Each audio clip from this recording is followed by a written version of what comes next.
નમસ્કાર મિત્રો, ધોરણ 11 એના પ્રકરણ નંબર 4 રાસાયણિક બંધન અને આણ્વીય રચના, જેની અંદર આપણે છેલ્લે સંકરણ તેમજ બંધકારક અબંધકારક ઇલેક્ટ્રોન યુગ્મ એની ગણતરી અને એના આધારે અણુઓના આકાર એની વિશે સમજૂતી આપણે રજૂ કરેલી હતી.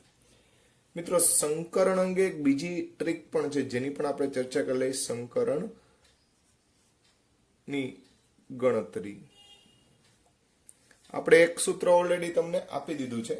એ સૂત્ર જે છે એની જેમ જ એક બીજી ટૂંકી રીત છે જેની મદદથી પણ આપણે સંકરણ જે છે એ નક્કી કરી શકીએ. તો સંકરણ નક્કી કરવા માટે આપણે આપણી કી જે છે એ મગજમાં રાખવાની છે. 2 આવે તો sp આવે, 3 આવે તો sp2 આવે, 4 આવે તો sp3 આવે, 5 આવે તો sp3d આવશે, 6 આવે તો sp3d2 આવે, 7 આવે તો sp3d3 આવે. સંકરણની ગણતરીના સંદર્ભમાં તમારે સંયોજન અથવા આયન માં રહેલા પ્રત્યેક ઘટકના સંયોજકતા ઇલેક્ટ્રોનની સંખ્યાનો સરવાળો કરવો. પેલી એક વાત તો કે ભાઈ કોઈ પણ સંયોજન હોય તો એમાં જેટલા ઘટક હોય ને એ પ્રત્યેક ઘટકના સંયોજકતા ઇલેક્ટ્રોન, બાહ્યતમ કક્ષાના ઇલેક્ટ્રોન, એનો તમારે શું કરી નાખવાનો? સરવાળો કરવો. વીજભાર હોય, વીજભાર એમાં ધન વીજભાર જેટલા દૂર કરવા, ધન વીજભાર જેટલા ઇલેક્ટ્રોન ઓછા કરવા અને ઋણ વીજભાર જેટલા ઇલેક્ટ્રોન ઉમેરવા. ત્યારબાદ જો 0 થી 8 ઇલેક્ટ્રોન હોય તો 2 વડે ભાંગવું, 9 થી 58 ઇલેક્ટ્રોન હોય તો 8 વડે ભાંગવું અને 59 થી આગળ ઇલેક્ટ્રોન હોય તો 58 વડે ભાંગવું. મળતી ભાગફળ તે આપેલ કી પ્રમાણે સંકરણ નક્કી કરશે. ખ્યાલ આવે છે મિત્રો? ઉદાહરણ લઈએ એટલે વધારે ખ્યાલ આવશે. આ બરોબર તમે નોંધ કરી લેજો. સંયોજનમાં રહેલા કુલ ઇલેક્ટ્રોન તમારે ગણવાના. હવે એ ઇલેક્ટ્રોન ગણ્યા પછી જો આયન હોય તો કા ધન વીજભાર હશે ને કા ઋણ વીજભાર. ધન વીજભાર હોય તો એટલા બાદ કરી દેવાના, ઋણ વીજભાર હોય તો એટલા એડ કરી દેવાના. બરાબર છે? અને પછી એને 0 થી 8 વચ્ચે ટોટલ ઇલેક્ટ્રોન આવ્યા તો 2 વડે ભાગશું, 9 થી 58 વચ્ચે આવે તો 8 વડે ભાગશું, 59 થી વધારે આવે તો તમારે 58 વડે એને ભાગવાના છે. અને જે ભાગફળ મળે એ આમાંથી જે આંકડો મળે એના આધારે તમારે સંકરણ જે છે એ નક્કી કરવાનું થાય. તો આપણે આગલી એક રીત જે છે એનો પણ ઉપયોગ કર્યો હતો. એના આધારે જે કંઈ પણ સંકરણ મળ્યા હતા એ જ રીતના આમાં પણ તમને સંકરણ પ્રાપ્ત થશે. તો એ પ્રમાણે જે સંકરણ પ્રાપ્ત થાય છે એના અંગે આપણે અહીંયા ઉદાહરણ લઈએ, એના આધારે વધુ ખ્યાલ આવશે. તો સૌ પ્રથમ આપણું જૂનું જાણીતું મિથેન, બધાને ખબર જ છે, CH4. મિથેન અણુમાં આપણે સંકરણ જે છે એ ગણતા હતા તો મિથેન અણુમાં આપણને sp3 સંકરણ પહેલાથી પ્રાપ્ત થયેલું હતું. યાદ કરો, CH4 માં sp3 સંકરણ હોય એવું આપણે શીખી ગયા. બરાબર છે? એ હવે આપણે આપણી આ નવી રીત જે છે એની મદદથી ટ્રાય કરીએ. તો CH4 એમાં એક ઘટક કાર્બન છે અને 4 હાઇડ્રોજન છે. મિત્રો, કાર્બનના બાહ્યતમ કક્ષામાં 4 ઇલેક્ટ્રોન હોય, બરાબર છે, અને પ્રત્યેક હાઇડ્રોજનમાં 1 એટલે 4 ગુણ્યા 1 electron is equal to 4 electron આ અને ઉપલા 4 ઇલેક્ટ્રોન એટલે ટોટલ 8 ઇલેક્ટ્રોન થાય. તો 0 થી 8 વચ્ચે જ્યારે પણ સંખ્યા હોય 0 થી 8 ત્યારે આપણે 2 વડે ભાગીએ છીએ. પછી જ્યારે 9 થી 58 વચ્ચે હશે ત્યારે 8 વડે ભાગીએ છીએ. અને મોર ધેન 58 એટલે કે 59 થી કેના વડે ભાગીએ છીએ તો કે 58 વડે ભાગીએ છીએ, બરાબર છે. તો અહીંયા 8 ઇલેક્ટ્રોન છે એટલે આપણે 2 વડે ભાગવાનું. તો આ 8 ઇલેક્ટ્રોન ભાગ્યા 2, 8 ઇલેક્ટ્રોન ભાગ્યા 2 એટલે 2 ચોકુને 8 એટલે અહીંયા જવાબ આવ્યો 4. તો કીમાં 4 જોવાનું, 4 એટલે sp3 સંકરણ, માટે આપેલ સંયોજન જે છે એનું sp3 સંકરણ થશે એવું આપણે કહી શકીએ. આ રીતે આપણે સમજૂતી લઈ શકીએ. તો આ વાત થઈ મિથેનમાં sp3 સંકરણ. હવે તમે જાણો છો એ પ્રમાણે માની લ્યો કે આયન લઈએ આપણે SO4 2 આયન, સલ્ફેટ આયન. કયો આયન? સલ્ફેટ. તો મિત્રો આમાં એક સલ્ફર છે, 4 ઓક્સિજન છે અને સાથે સાથે -2 વીજભાર છે, બરાબર છે. આને પણ આપણે ધ્યાનમાં લેવાનો. તો સલ્ફર એટલે 16મો સમૂહ એટલે બાહ્યતમ કક્ષામાં 6 ઇલેક્ટ્રોન હોય. પ્રત્યેક ઓક્સિજનના બાહ્યતમ કક્ષામાં 6 ઇલેક્ટ્રોન એટલે 6 ગુણ્યા 4 એટલે 24 ઇલેક્ટ્રોન થાય.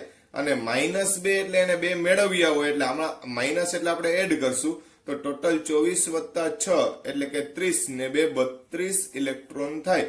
32 એટલે 9 અને 58 ની વચ્ચે આવે તો 8 વડે આપણે ભાગવાનું છે.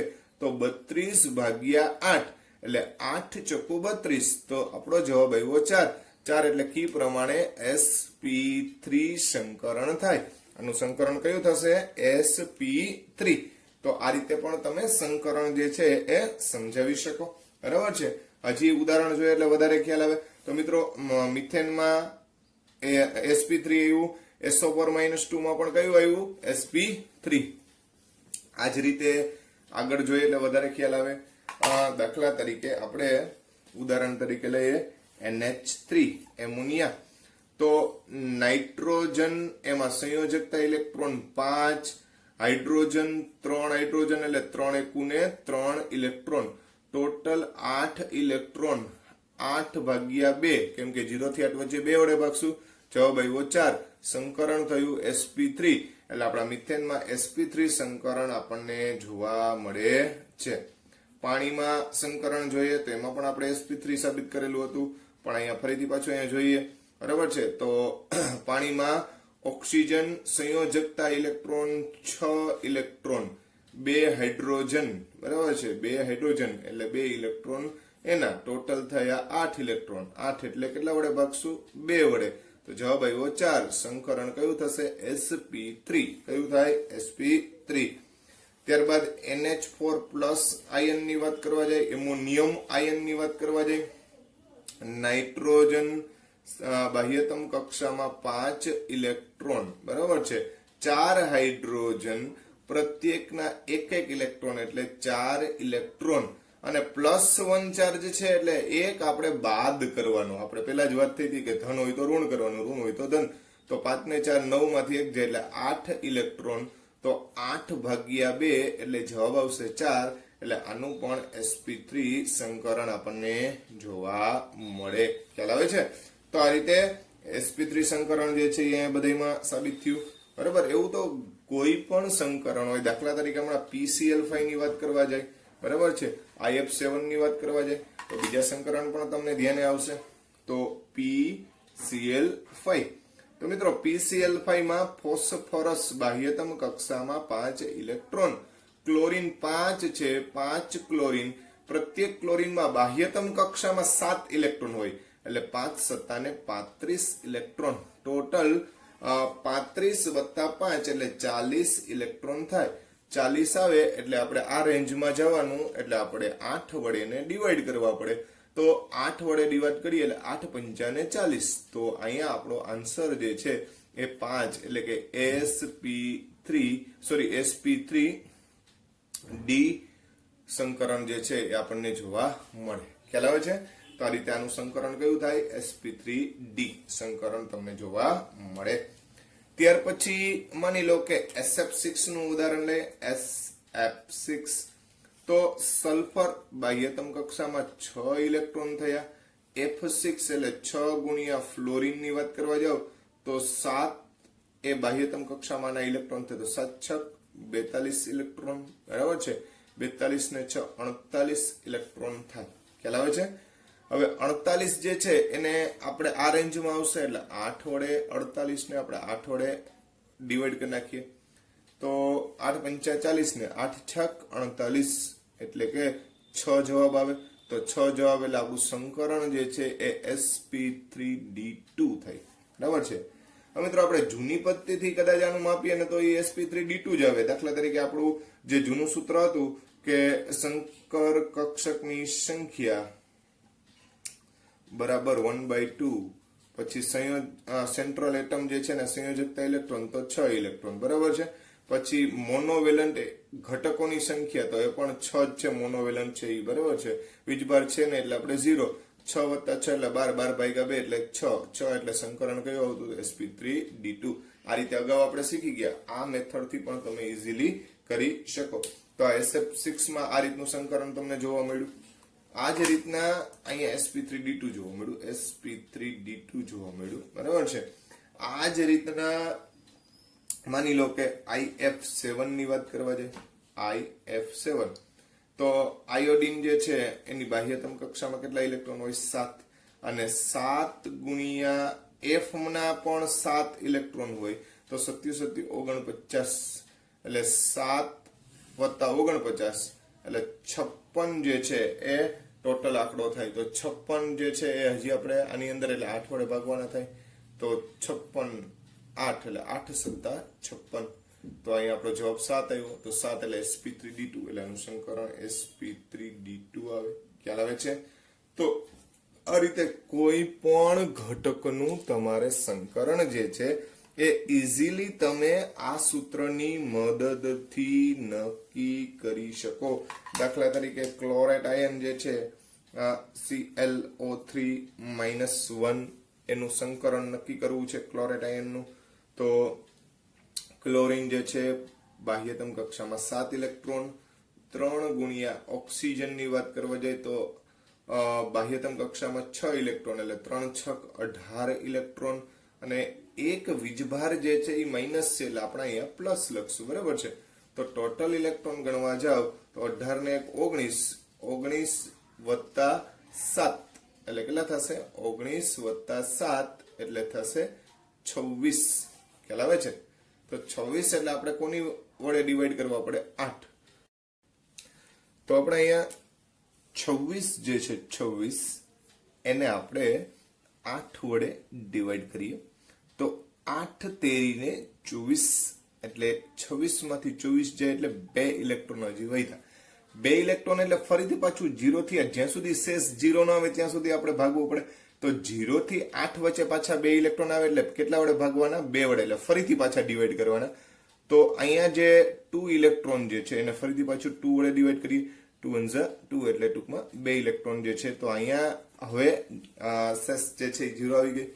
તો ટોટલ ભાગફળ કેટલું આવ્યું? 3 + 1, 3 + 1 એટલે આપણા માટે કી જે છે એ 4 એટલે સંકરણ જે છે આપણું કયું થશે? sp3. તો ClO3 -1 માં સંકરણ કયું આવે? sp3. આપણે જો એવું લાગે તો આપણે મૂળ આપણું સૂત્ર છે એની મદદથી પણ ગણી શકીએ કે સંકર્ષક સંખ્યા જે છે એના માટે થઈ અને આપણે સૂત્ર આપ્યું હતું 1/2 સંયોજકતા કક્ષાના ઇલેક્ટ્રોનની સંખ્યા. તો ક્લોરીન જે છે એના સંયોજકતા ઇલેક્ટ્રોનની સંખ્યા 7. આ મોનોવેલન્ટ તો છે નહીં એટલે આપણે એને ધ્યાનમાં નહીં લેવાનું. એટલે મોનોવેલન્ટ ઘટકો, કેમ કે ઓક્સિજન ડાયવેલન્ટ એટલે દ્વિસંયોજક, મોનોવેલન્ટ એટલે એકી સંયોજક. તો આમાં એને તો આપણે ધ્યાનમાં લઈ ન શકીએ. જો માઇનસ હોય તો પ્લસ અને પ્લસ હોય તો માઇનસ. તો -1 છે તો અહીંયા શું લખશું? +1. તો 7 + 1 એટલે 8, 8 ભાગ્યા 2 એટલે જવાબ આવે 4. તો 4 મુજબ સંકરણ કયું થાય? sp3 સંકરણ થાય. તો આ રીતે પણ આપણે સમજાવી શકીએ. એટલે જો મિત્રો પહેલી વખત ભાગવાથી અહીંયા કોઈ પણ અપૂર્ણાંક વધતો હોય એટલે કે નિશેષ ભાગી ન શકાતો હોય તો જે શેષ વૈધી છે એને ફરીથી પાછો આ રેન્જ મુજબ તમારે પાછું ભાગી નાખવાનું. એના આધારે આપણે જવાબ જે છે એ દર્શાવી શકીએ. કોઈ પણ ઘટક હોય એમાં તમે આ જે સૂત્ર જે છે એનો વ્યવસ્થિત રીતે ઉપયોગ કરો એટલે તમને સંકરણ જે છે જોવા મળે. તો આ રીતે તમે કોઈ પણ ઘટકનું સંકરણ ગણી શકશો. એવું નથી કે આ એક ઘટકનું જ તમે ગણી શકો, કોઈ પણ ઘટક જે છે એના માટે થઈ અને આપણે સંકરણ ગણી શકીએ. દાખલા તરીકે PCl5 જે છે તો ફોસ્ફરસ જે છે એના ઘટકો જે છે એ બાહ્યતમ કક્ષામાં 5 ઇલેક્ટ્રોન બરાબર છે ફોસ્ફરસ માટે, અને ક્લોરીન જે છે એ 5 ગુણ્યા ક્લોરીન જે છે એ 7, તો 7 પંચાને 35 ઇલેક્ટ્રોન, તો ટોટલ ઇલેક્ટ્રોન કેટલા થયા 40 ઇલેક્ટ્રોન. તો 40 જે છે એના ભાગ્યા કેટલા કરવાના 8, એટલે 8 પંચાને 40. તો અહીંયા 5 મુજબ આપણું સંકરણ જે છે sp3d આવે. અને માની લો કે PCl3 હોય, PCl3 તો ફોસ્ફરસ જે છે એના કેટલા ઇલેક્ટ્રોન છે તો કે ભાઈ 5 ઇલેક્ટ્રોન છે, અને 3 ક્લોરીન જે છે તો ક્લોરીનના 7 તેરીને 21 ઇલેક્ટ્રોન થયા બરાબર છે. 21 + 5 એટલે 26 ઇલેક્ટ્રોન થયા. કેટલા ઇલેક્ટ્રોન થયા 26. તો હવે ફરીથી પાછું 26 ઇલેક્ટ્રોન હોય એટલે આપણે તો 8 વડે જ ભાગવાનું હોય જે આવતું હોય, તો 8 તેરીને 24 એટલે અહીંયા 2 ઇલેક્ટ્રોન વધશે, તો 2 ભાગ્યા પાછા 2 કરો એટલે પાછા 1 આવશે, તો 3 + 1 એટલે ટોટલ કેટલા થાય 4 જે છે. એટલે આનું સંકરણ કયું થશે sp3. આનું સંકરણ કયું હતું sp3d હતું. આપણે તપાસ કરવી હોય તો આપણા સૂત્રની મદદથી પણ કરી શકીએ કે સંકર કક્ષકની સંખ્યા બરાબર 1/2 સંયોજકતા ઇલેક્ટ્રોન જે છે બાહ્યતમ કક્ષાના ઇલેક્ટ્રોન આના કેટલા 5, અને આ બધા એકી સંયોજક છે એના ઘટકોની સંખ્યા 3. કોઈ વીજભાર છે ને એટલે વીજભાર આપણે કેટલા લખીએ 0. 5 + 3 એટલે 8, 8 ભાગ્યા 2 એટલે કેટલા આવે 4. તો અહીંયા આપણે sp3 સંકરણ પ્રાપ્ત થાય. તો મિત્રો આ રીતે કોઈ પણ ઘટકનું ઈઝીલી સંકરણ નક્કી કરી શકાય. એટલે તમે થોડીક કાળજી રાખો તો તમને સંકરણ ખબર પડી જાય. મેં તમને આની પહેલા કીધું હતું કે જો સંકરણ મુજબ જ બંધકારક અને અબંધકારક ઇલેક્ટ્રોન યુગ્મ આવેલા હોય તો એના આધારે આપણે આકાર પણ ઈઝીલી નક્કી કરી શકીએ. આકાર નક્કી થઈ જાય. જો મૂળભૂત આકાર જ ઘટક ધરાવતો હોય તો એ અધ્રુવીય અથવા બિનધ્રુવીય ગણવો, પણ મૂળભૂત આકારની અંદર જો ફેરફાર જોવા મળે તો એની અંદર ધ્રુવીયતા આપણે દર્શાવવી જોઈએ. તો હવે આપણે થોડી ધ્રુવીયતા અંગે ચર્ચા કરવાની છે. હા મિત્રો, આપણે ધ્રુવીયતા અંગે ચર્ચા કરીએ. ધ્રુવીયતા એટલે અણુઓમાં જોવા મળતી ધ્રુવીયતા એના સંદર્ભમાં આપણે ચર્ચા કરવી છે. તો મિત્રો આપણે જાણવું હોય કે ભાઈ એમોનિયાનો અણુ ધ્રુવીય છે કે અધ્રુવીય. તો આપણે સિમ્પલી ચર્ચા કરી હતી કે ભાઈ આ NH3 હોય એમાં તમારે નાઇટ્રોજન કેન્દ્રસ્થ પરમાણુ છે, એટલે નાઇટ્રોજનના સંયોજકતા ઇલેક્ટ્રોન 1 2 3 4 અને 5 આપણે આવી રીતે દર્શાવતા હતા. 3H જે છે એટલે 3 સંયોજકતા પૂરી કરો, 1 2 અને 3, કેમ કે હાઇડ્રોજન જે છે એ એકી સંયોજક ઘટક છે. આ જેટલા આવ્યા ને આ એ બોન્ડિંગ પેર થાય, એટલે 3 બોન્ડિંગ પેર થાય અને આ બે ઘટકોનું એક યુગ્મ, બાકી રહેલા 2 ઇલેક્ટ્રોનનું એક યુગ્મ બનાવવાનું, એટલે એક જે છે એ લોન પેર થાય. 3 બોન્ડિંગ પેર વત્તા 1 લોન પેર, ટોટલ 4 જે છે એ ઇલેક્ટ્રોન યુગ્મ થયા. તો અહીંયા જે યુગ્મ જે છે અબંધકારક અને બંધકારક આ બંનેના આધારે ટોટલ 4 થયા, એટલે 4 મુજબ સંકરણ sp3 હોવું જોઈએ. બરાબર છે, 4 મુજબ સંકરણ કયું હોવું જોઈએ sp3. sp3 મુજબ આનો અણુ આકાર જે છે એ આ રીતનો હોવો જોઈએ. પરંતુ આપણી પાસે બંધકારક ફક્ત 3 જ છે, એટલે આ અબંધકારકના હિસાબે થઈ અને આપણે આનો અણુ આકાર જે છે એ શું ગણ્યો હતો? એમોનિયાનો અણુ આકાર જે છે એ ત્રિકોણીય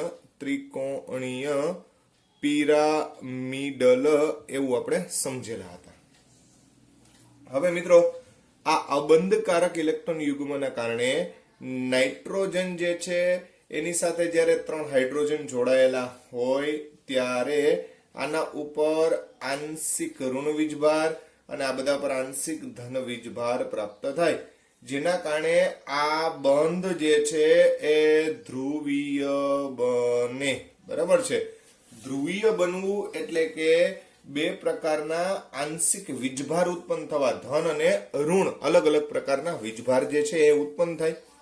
સામાન્ય રીતે હંમેશા ધન ઘટકથી ઋણ ઘટક તરફ ઇલેક્ટ્રોન આકર્ષિત થાય, સ્વાભાવિક વસ્તુ છે.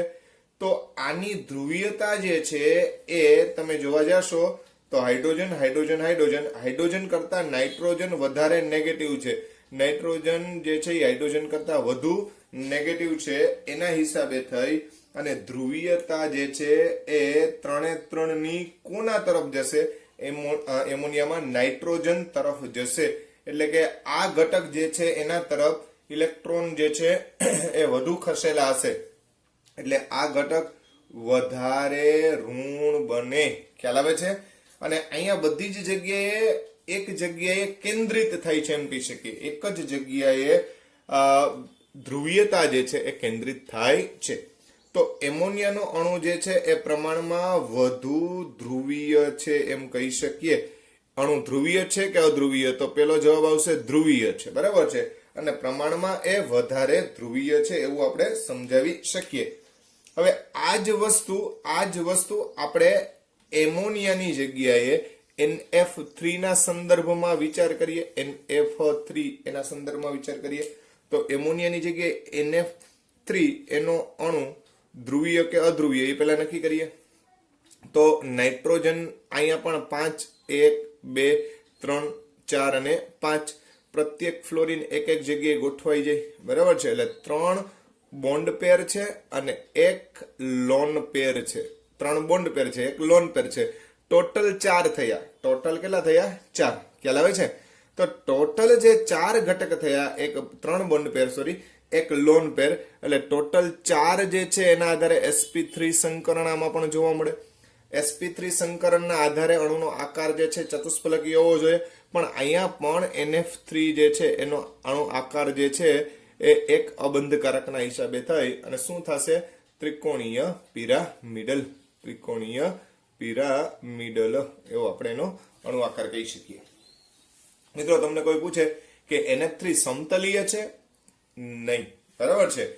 સમતલીય ત્રિકોણ આકાર નથી, ખાસ ધ્યાનમાં રાખજો. બરાબર છે. એટલે આવા પ્રશ્નો પણ પૂછી શકે કે નીચે પૈકી કયો અણુ સમતલીય છે, કયો અણુ ધ્રુવીય છે, કયો અણુ અધ્રુવીય છે, કયામાં સંકરણ sp3 છે, કયા અણુમાં અબંધકારક ઇલેક્ટ્રોન યુગ્મ નથી આવેલું. આવા ઘણા બધા પ્રશ્નો જે છે આમાંથી ઉદ્ભવી શકે. બરાબર છે. બધાની મેથડ એક જ રહેશે, એટલે આપણે થોડુંક ઊંડાણપૂર્વક વાત કરીએ છીએ.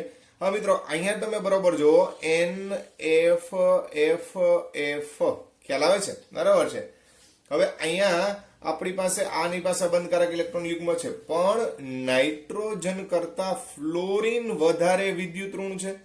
તો ઇલેક્ટ્રોન હંમેશા વિદ્યુત ઋણ ઘટક તરફ ગતિ કરે, એટલે આપણા જે ઇલેક્ટ્રોન જે છે એ ફ્લોરિન તરફ જશે. તો વિચાર કરો, અહીંયા જે છે આ 3 ની શક્તિ એક જગ્યાએ ભેગી થતી હતી, અહીંયા એક જણાની પાવર જે ઇલેક્ટ્રોન જે છે એ કોણ ખેંચી જાય છે? ત્રણેય અલગ અલગ દિશામાં. એટલે અહીંયા બળ છે ને એ 3 દિશામાં વિભાજિત થાય. અહીંયા વિભાજિત થાય અને અહીંયા જે છે એ સંઘનિત થાય. અહીંયા શું થાય? સંઘનિત થાય. બરાબર છે. તો યાદ રાખજો, એમોનિયાનો અણુ એ NF3 કરતા વધુ ધ્રુવીય છે. બરાબર છે.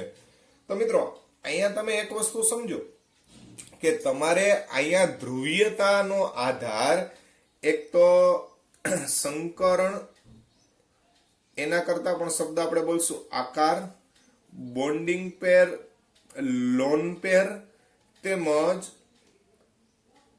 ધ્રુવીયતાની દિશા. બરાબર છે. આના આધારે વધારે સારી રીતે તમે સમજૂતી આપી શકો કે આપણો અણુ જે છે એ ધ્રુવીય છે, બિનધ્રુવીય છે, વધુ ધ્રુવીય છે કે ઓછો ધ્રુવીય છે. બાકી ખરેખર તમે વિચારવા જાઓ તો એમોનિયામાં નાઇટ્રોજન અને હાઇડ્રોજન છે. NF3 જે છે એમાં નાઇટ્રોજન અને ફ્લોરિન છે. વાસ્તવમાં ફ્લોરિન તો વધુ વિદ્યુત ઋણ છે હાઇડ્રોજન કરતા, બરાબર છે, આના કરતા તો આ વધુ વિદ્યુત ઋણ છે. છતાં પણ એમોનિયાની ધ્રુવીયતા જે છે, ધ્રુવીયતા એ NH3 કરતાય વધારે છે. ધ્રુવીયતા એ NH3 કરતા પણ વધુ છે. શા માટે? તો એનું રીઝન આપણે કીધું કે આમાં 1/3 ભાગ પડ્યા ભાઈ, અને અહીંયા બધા જ એક જ જગ્યાએ કેન્દ્રિત થાય છે. માટે આ એમોનિયાનો અણુ પ્રમાણમાં વધારે ધ્રુવીય ગણાય. બીજું, હજી તમને એક ઘટક વિશે ખ્યાલ નથી. અહીંયા અણુઓની સંમિતતા જે છે ને એ પણ બહુ ઉપયોગી છે. અણુઓની સંમિતતા એના આધારે પણ બહુ ઇઝીલી તમે સમજાવી શકો. તો ખાસ ધ્યાનમાં રાખજો. આપણે એમ કહીએ કે માની લો કે BF3 વિશે વાત કરીએ, બોરોન ટ્રાઇફ્લોરાઇડ. તો બોરોન જે છે એમાં બોરોન એટલે પરમાણુ ક્રમાંક 5. બોરોન એટલે પરમાણુ ક્રમાંક 5.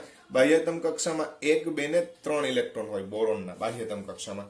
3 ફ્લોરિન F F F એટલે 3 બોન્ડિંગ પેર થાય. 3 બોન્ડિંગ પેર થાય. હવે બોન્ડિંગ પેર મુજબ તમે જોવા જાવ તો 3 બોન્ડિંગ પેર એટલે sp2 રચના એની જોવા મળે. ખ્યાલ આવે છે? કેમ કે કુલ ઇલેક્ટ્રોન યુગ્મ જે 3 થશે, બરાબર. તો sp2 મુજબ બોરોન જે છે એ સમતલીય રચના રહેલી હોય. મિત્રો, આવી રચના જે છે એ બધી જ દિશામાં બળ સમાન લગાડે. આ દિશામાં, આ દિશામાં, આ દિશામાં. પરિણામી બળ તમે જોવા જાવ તો આના માટે મ્યુ જે છે એ 0 ગણાય. મ્યુ એટલે ચુંબકીય ચાક માત્રા, જે ધ્રુવીયતા દર્શાવવા માટેનો એક પદ છે જેને આપણે મ્યુ વડે દર્શાવીએ છીએ. તો આમાં ચુંબકીય ચાક માત્રા અથવા ધ્રુવીયતા મ્યુ બરાબર કેટલા થાય? 0 થાય. ખ્યાલ આવે છે? અને ધ્રુવીયતા દર્શાવવા માટે બોહર મેગ્નેટોન BM કરીને એક એકમ છે જેનો આપણે ઉપયોગ કરી શકીએ. તો ચુંબકીય ચાકમાત્રા જે છે એ સમતલીય રચનાના કારણે. તો મેં તમને સરળતાપૂર્વક યાદ રાખવાનું એવું કીધું કે જો બધા જ બંધકારક ઇલેક્ટ્રોન યુગમાં આવેલા હોય, સંકરણ જે છે એ જ આવતું હોય, તો અણુ આકાર મૂળભૂત જ રહે, બરાબર છે. જો લોન પેર આવે તો જ બદલે, બાકી તો મૂળભૂત આકાર જ રહેવાનો છે. તો એવા સંજોગોની અંદર અણુ જે છે એની ધ્રુવીયતા ન હોય, એટલે આ અણુ જે છે, આ અણુ BF3 એ અધ્રુવીય છે. ખ્યાલ આવે છે? તો આ રીતે તમે એની ધ્રુવીયતા જે છે ઇઝીલી નક્કી કરી શકો. કયો અણુ ધ્રુવીય છે અથવા કયો અણુ બિનધ્રુવીય છે એ પણ આપણે નક્કી કરી શકીએ.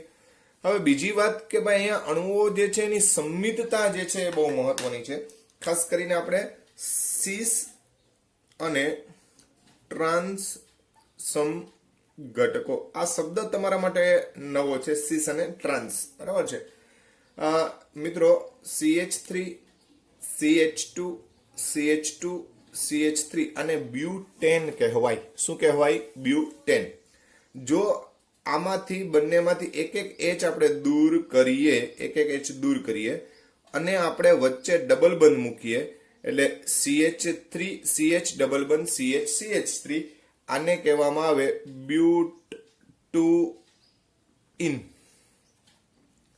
આના વિશે તમે હાઇડ્રોકાર્બન પ્રકરણની અંદર બહુ સારી રીતે અભ્યાસ કરશો. કાર્બનિક સંયોજનના નામકરણ, IUPAC નામકરણ વિશે પણ વાત કરશો આપણે. IUPAC international union of pure and applied chemistry, એના દ્વારા જે નામકરણ પદ્ધતિ સમજાવેલી છે એના વિશે વાત આવશે. હવે આને બંધારણની દ્રષ્ટિએ લખીએ, બરોબર? સમજો મિત્રો, આ CH જે છે આમાં આ C ડબલ બંધ C અહીંથી આપણે લખીએ છીએ. એક સંયોજકતા કાર્બનની હાઇડ્રોજન છે અને બીજી સંયોજકતા મિથાઇલ સમૂહ છે. બાકીની 2 સંયોજકતા આ કાર્બન વડે પૂરી થઈ જાય. ટોટલ કાર્બનની 4 સંયોજકતા હોય. આ બાજુ એક H અને આ બાજુ એક મિથાઇલ સમૂહ દોર્યો છે. બાજુમાં એક C ડબલ બંધ C, એક CH3, અહીંયા આપણે H આ બાજુ રાખશું. એના કરતા આ H જે બાજુ હતો એના કરતા વિરુદ્ધ બાજુ, એટલે અહીંયા H રાખશું અને અહીંયા મિથાઇલ સમૂહ રાખશું. તો આ રીતના 2 બંધારણ આના માટે શક્ય બને. એમાં જો બંને સમાન સમૂહ જે છે એક જ બાજુએ હોય તો આપણે એને સીસ શબ્દ બોલીએ છીએ, અને જો સામસામે હોય તો એના માટે આપણે ટ્રાન્સ શબ્દ બોલીએ છીએ. સીસ અને ટ્રાન્સ, બરાબર છે. આવું આપણે એક શબ્દ જે છે આ સમઘટક કહેવાય. આ બંને માટે એક આપણે શબ્દ બોલશું ભૌમિતિક સમઘટક. ભૌમિતિક સમઘટક આ થોડુંક આપણા માટે નવું છે. અત્યારે તમને નવું એટલા માટે લાગે છે કે તમે આના વિશે અભ્યાસ કરેલો નથી એટલા માટે, બરાબર છે. આ સીસ છે, આ શું છે? ટ્રાન્સ. મિત્રો, સીસ અને ટ્રાન્સના સંદર્ભમાં વિચારવા જાઓ તો બરોબર વિચારજો કે અહીંયા જે કંઈ પણ ઘટક જે છે એ સામાન્ય રીતે આ કાર્બન ડબલ બંધવાળો છે. સામાન્ય રીતે sp3, sp2 અને sp આ કાર્બન કરતા આનો કાર્બન, એના કરતા આનો કાર્બન વધુ વિદ્યુત ઋણ હોય, વધુ વિદ્યુત ઋણ હોય, વધુ વિદ્યુત ઋણ. એવું આપણે શીખી ગયા કે વિદ્યુત ઋણતાનો આધાર જે છે એ સંકરણ ઉપર પણ રહેલો છે. તો જેમ ટૂંકમાં આ કાર્બન જે છે એ સંકરણ sp ધરાવતો હોય એ પ્રમાણમાં વધુ વિદ્યુત ઋણ હોય. તો મિત્રો, આ બંને ઘટકો જે છે એમાં આ જે છે વધુ વિદ્યુત ઋણ છે. તો સ્વાભાવિક છે કે આ કાર્બનની ધ્રુવીયતા આ બાજુ જાય, આની પણ આમ બાજુ જાય, આની પણ આમ બાજુ જાય, આની પણ આમ બાજુ જાય, બરાબર છે. આમાં તમે બરોબર વિચારશો તો આમાં આની ધ્રુવીયતા આ બાજુ, આ બાજુ, આની આ બાજુ અને આ બાજુ, એટલે એક કાર્બન તરફ કેન્દ્રિત થાય છે. હવે મિત્રો, આમાં સિમેટ્રિકલી તમે જોવા જાઓ, સમમિતીય રીતે જોવા જાઓ તો આમાં બરોબર જો આ દિશામાંથી લાગતું બળ, આ દિશામાંથી લાગતું બળ, આ દિશામાંથી લાગતું બળ, આ દિશામાંથી લાગતું બળ સમાન છે, બરાબર છે. એટલે સમમિતીય રીતે આ અણુ સમાન બધી જ રીતે ધ્રુવીયતા લગાડે છે. એટલે આના માટે મ્યુ ઓલવેઝ 0 થાય, યાદ રાખજો. ટ્રાન્સ માટે 0 થાય. આના માટે મ્યુ નોટ ઇક્વલ ટુ 0, એટલે કંઈક મૂલ્ય હશે, બરાબર છે. આનું કંઈક મૂલ્ય આપણને પ્રાપ્ત થાય, આનું કંઈ મૂલ્ય આપણને પ્રાપ્ત થાય નહીં. પણ ક્યારે મિત્રો? જ્યારે ટ્રાન્સ ઘટક હોય અને બધું જ સામસામે સરખું હોય તો. આવું હોય તો શક્ય ન બને. ધ્યાન રાખજો. માની લો કે અહીંયા મિથાઇલ સમૂહ છે અને અહીંયા ઇથાઇલ સમૂહ છે. આ સામસામે અહીંયા ભલે H હોય, બરાબર છે. તો આવામાં મ્યુ નોટ ઇક્વલ ટુ 0 જ થાય. ભલે ટ્રાન્સ હોય તો પણ આના માટે મ્યુ નોટ ઇક્વલ ટુ 0 થાય. 0 થતું નથી, કેમ કે મિથાઇલ અને ઇથાઇલ બંનેની પ્રબળતા સમાન હોય નહીં. તો આવી વસ્તુ પણ ધ્યાનમાં રાખવાની. એટલે ખાલી ગોખી નહીં નાખવાનું કે સીસ જે છે એની જ વધારે હોય ટ્રાન્સ કરતા, બરાબર છે. ઓકે, એ તો હોય જ, બરાબર. પણ અહીંયા આની 0 જ થાય દર વખતે એવું જરૂરી નથી. શું કામ? તો કે બંને ઘટકો સામસામે, એટલે આપણે શબ્દ એના માટે સમમિતીય શબ્દ વાપરશું. સમમિતીય એટલે જે બધું સમાન ઘટક સ્વરૂપમાં હોય તો એના માટે આપણે 0 ગણવાની રહીએ, બાકી આપણે એના માટે 0 ગણવાની રહીએ નહીં. તો મિત્રો, આ આપણે ધ્રુવીયતા અંગે ચર્ચા કરી. જે બાકીનું જે વર્ણન જે છે આપણે ટેક્સ્ટ બુકમાં પણ આપેલું છે, તો એના આધારે પણ તમે સમજી શકો. તો આ વાત થઈ આપણે કોઈ પણ અણુ ક્યારે ધ્રુવીય બને, એની ચુંબકીય ચાકમાત્રા ક્યારે 0 મ્યુ બરાબર 0 ક્યારે થાય, ક્યારે 0 શક્ય નથી, કોની વધારે હોય, કોની ઓછી હોય. તો આમાં સીસની હંમેશા વધારે હોય ટ્રાન્સના કરતા. તો આવી રીતે તમે બંધારણના આધારે સમજાવી શકો.